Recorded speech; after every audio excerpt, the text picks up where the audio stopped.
Hi, everyone, and welcome to CCK Live. I'm Amy Odom. I'm an attorney here at CCK, and with me I have Dallas Aguiar and Claire Babcock. And today we're going to be talking about reviewing the most common disabilities that were service-connected by VA in 2022. So as many of you know, many veterans become ill or injured as a result of their military service. And as such, their conditions may qualify for service-connected VA disability benefits. Service connection is the way that VA recognizes that a disability is related to a veteran's service in some way. And once service connection is granted, a veteran may qualify for a VA disability compensation check once a month and additional benefits as well. To establish service connection on a direct basis, a veteran must prove, 1, that there is a current disability, 2, that there was an injury or disease that happened in service, and 3, that there is a medical nexus or relationship between the current disability and what happened to the veteran in service. So this isn't going to be a video that focuses a lot on those 3 requirements for service connection, but we have plenty of videos on our blog and on our YouTube channel. So if you want more information about how to establish service connection, please check out our blog and our YouTube station linked below. Dallas, what were the most common disabilities that VA service connected in 2022? Yeah, let's get right into it. So there are a number of conditions a veteran can be service connected for, but in this video, we're going to talk about the most common that were identified in the annual benefits report based on fiscal year 2022. So the most common disability was tinnitus. Generally speaking, tinnitus refers to the perception of noise or ringing in the ear. Often, tinnitus is a symptom of an underlying condition, such as hearing loss, an ear injury, or a circulatory system disorder. The most common symptoms of tinnitus may include phantom noises in the ear, something like ringing, buzzing, roaring, clicking, hissing, and humming. According to VA's 2022 report, this is the most commonly claimed condition, with veterans over 2,700,000 receiving compensation for it. VA rates tinnitus under 38 CFR section 4.87 with diagnostic code 6260. The highest rating for tinnitus is 10%. While it's possible to receive a rating higher than 10% on an extra scheduler basis, it's very rare. The next most common disability for fiscal year 2022 was limitation of flexion of the knee. This is just one type of knee disability that can be service connected, and limitation of flexion refers to when the joint bends or curls inward toward the body. And VA will typically rate this based on the degree of range of motion limitation of the joint, and veterans can receive a disability rating ranging between 0 to 50%, depending on how limited the range of motion of their knee joint is.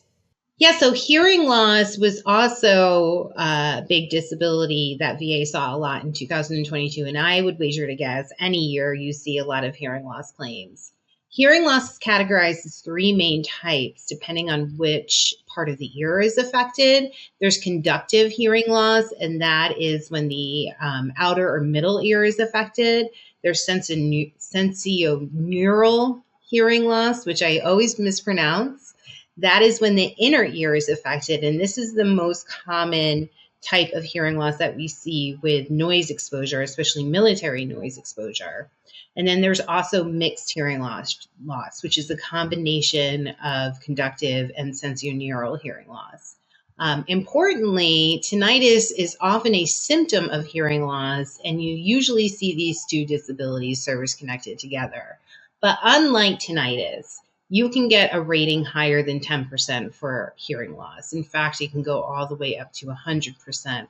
Though most commonly, veterans are rated either 10 or 0% for hearing loss. It's actually pretty hard to get a rating higher than 10%. Usually you see some pretty profound levels of hearing loss when you start getting up into the higher levels of disability. In 2022, almost 1.5 million veterans received benefits for hearing loss. And it will come as no surprise to everyone here that post-traumatic stress disorder also made it to the list of most common disabilities claimed in 2022. Post-traumatic stress disorder is a mental health condition that results from experiencing a distressing, shocking, or otherwise traumatic event. To be service-connected for PTSD, veterans must provide a diagnosis, corroboration of a stressor, and a link between the two. As all mental health conditions are, PTSD is rated under 38 CFR section 4.130 and can receive up to 100% rating with ratings of 10, 30, 50, 70, or 100. As the fourth most common disability last year, over 1.3 million veterans received benefits for PTSD in 2022. Another really common disability among veterans are back and neck disabilities, and that was number 5 in 2022. Over 1.3 million veterans received benefits for lumbosacral or cervical strain. VA rates back conditions like lumbar and cervical strains under the musculoskeletal rating criteria, and the criteria, again, is based largely on range of motion. And that can be rated under diagnostic code 5237, and you can get ratings between 10% and 100%. And another common disability related to back disabilities would be conditions that can be secondary to the back involving the nerve. Yeah, that's right. And sciatica is one that we see a lot paired with back disabilities. Sciatica is a nerve condition in which pain radiates along the path of the sciatic nerve, which goes down the lower back through the legs. It usually happens when the sciatic nerve is compressed or irritated by like a herniated disc or a spine overgrowth or something abnormal in the lumbar spine. It's really common among veterans because it is linked to back issues. And as Claire was just saying, we see a lot of back issues with veterans. And then when rating, any back or neck condition, VA is required to provide separate ratings for any nerve-related injuries, which include sciatica. And sciatica and other nerve injuries related to the cervical or lumbar spine is rated under 38 CFR 4.124A. And there are 10, 20, 40, 60, or 80% ratings for a sciatic nerve injury, depending on how severe the disability resulting from the injury is. Another condition commonly secondary to a back or a neck disability would be scars related to a surgery. Veterans can also receive compensation for scars based on injuries in service. Almost 1 million veterans are currently service-connected for scars. Scar disabilities are rated under 38 CFR section 4.118 with diagnostic codes 7800 and 7805.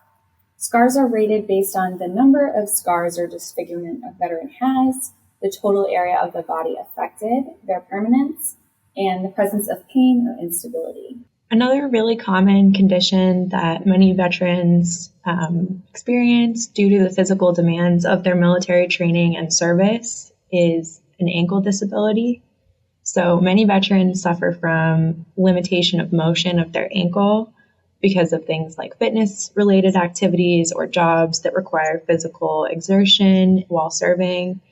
And these activities and jobs can result in ankle injuries that will lead to issues later. And so ankle limitation of motion was another really common disability in 2022.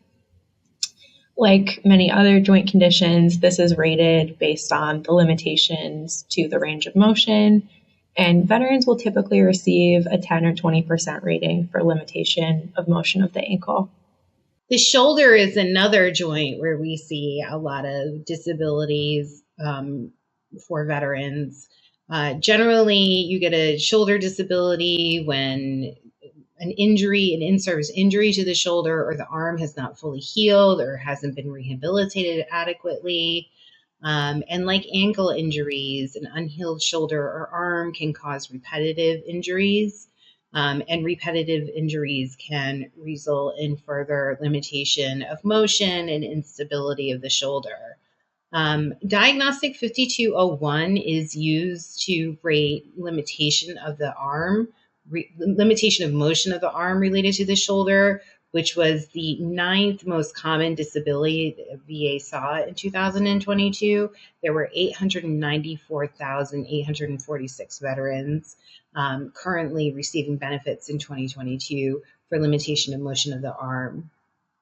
And unlike the ankle rating criteria, the limitation of motion of the arm rating criteria will first look to whether the injured or disabled arm is the left or right, the dominant or non-dominant, and then the rating that you get for the limitation of motion of the arm will depend not only on the range of motion that's left, but also whether the arm is the dominant or non-dominant arm. So if you're right-handed and your right shoulder is the one causing the limitation of motion, then you'll get a higher rating generally than you would if it were the left shoulder. And that brings us to our last condition. The 10th most common disability in 2022 was migraines, with 837,211 veterans receiving compensation for this condition. Migraines are recurring, intense, and frequent headaches that can be completely debilitating. In many cases, they prevent people from working and going about their daily activities. Service-connected migraines are rated under Diagnostic Code 8100 based on frequency, severity, duration, and impact on daily life. All these factors are outlined in the rating criteria and incorporated into how VA evaluates the veteran's migraine condition.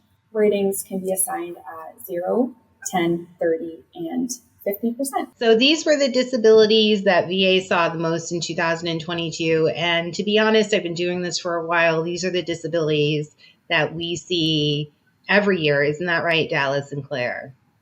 Absolutely. So for more information on these disabilities, you can look at our blog at cck-law.com. You can look at some more videos on our YouTube channel. Don't forget to like this video and to subscribe to our channel for more videos. And thanks so much for watching.